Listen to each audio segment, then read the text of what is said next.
তিনি বলছেন 14 সাল থেকে তিনি নাকি ট্যাক্স দিয়ে আসছেন।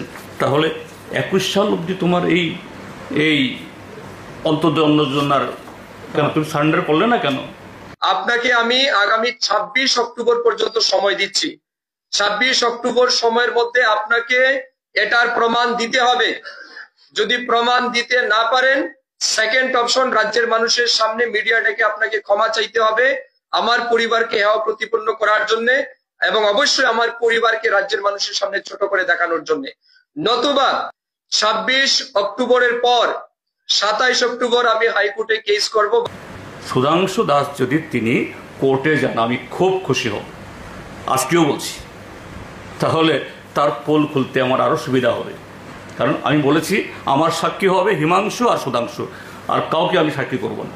আমি এখনো বলে দিচ্ছি, এরা দুজনে আমার সাক্ষী হবে, আর তাদেরই এফিডেভিট হবে আমার সাক্ষী।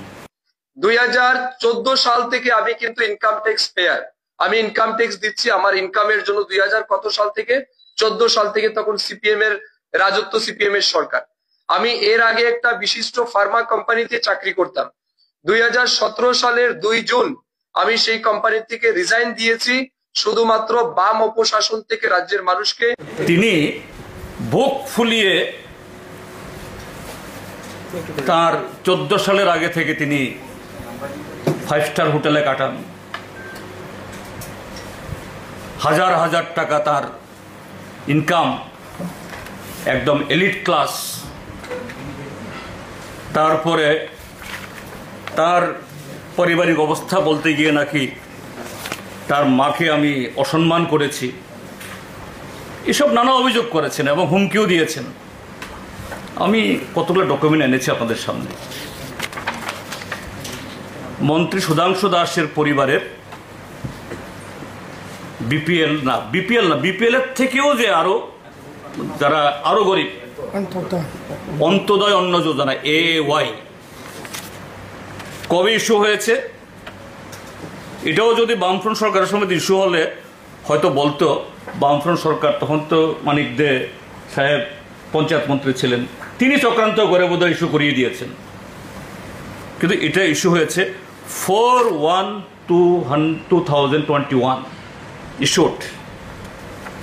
কে কে এই কার্ডের সাথে যারা আছেন, কারা কারা? 1 নম্বরে আছেন রীনা রানী দাস, তিনি পরিবারের কর্ত্রী। তার সুপুত্র 1 নম্বর হিমাংশু দাস, দ্বিতীয় সুপুত্র সুধাংশু দাস, তৃতীয় সুপুত্র মৃদুল দাস। আমি এই 3 সুপুত্রের মা রীনা রানী দাসকে শ্রদ্ধা জানিয়ে বলছি যে অন্তর্দয় অন্ন যোজনা বা বিপিএল কার্ডের মালিক হওয়াটা এটা কোনো অপরাধ না, এটা কোনো অন্যায় না, এটা অর্থনৈতিক অবস্থা। এ কথা বলাতে কাউকে অপমান, তাহলে ভারতবর্ষের মধ্যে কোটি কোটি বিপিএল, কোটি কোটি অন্তর্দয় অন্ন যোজনার কার্ডধারী, তাহলে সবাই তাহলে অপরাধী, সমাজ তাদেরকে হেয় করে না। তো তিনি বলছেন 14 সাল থেকে তিনি নাকি ট্যাক্স দিয়ে আসছেন। তাহলে 21 সাল অবধি তোমার কেন এই অন্তর্দয় অন্ন যোজনার কেন তুমি সারেন্ডার করলে না কেন? কেন তুমি এই নির্বাচন কমিশনের কাছে যে দিয়েছ, এফিডেভিট দিয়েছ, 2টো এফিডেভিটও আমার কাছে আছে, ওনার এফিডেভিট। উনি কোথায় চুরি করেছেন, কোথায় ডাকাতি করেছেন, এই কথাগুলি আমি একটু বলিনি, সবগুলি হলো তার কথা। মন্ত্রী হওয়ার পর ওনাদের অনেক প্রভাব প্রতিপত্তি হয়েছে, লক্ষ লক্ষ টাকা তাদের ইনকাম আসে অন্যায় পথে, এগুলি বলা হয়েছে। তো এই জায়গাতে এই যে এফিডেভিটগুলো, ঠিকই বলছেন 14 সাল থেকে তিনি নাকি ট্যাক্স পে করেন। এই হলো তার 23 সালের এফিডেভিট। কি লিখেছেন তিনি? এখানে কলাম আছে, টোটাল ইনকাম শোন in income tax return in for last 5 financial years completed as on 31st March, অর্থাৎ 23-এর বিধানসভা নির্বাচনে ভোটে দাঁড়াবার আগে তিনি কি লিখেছেন?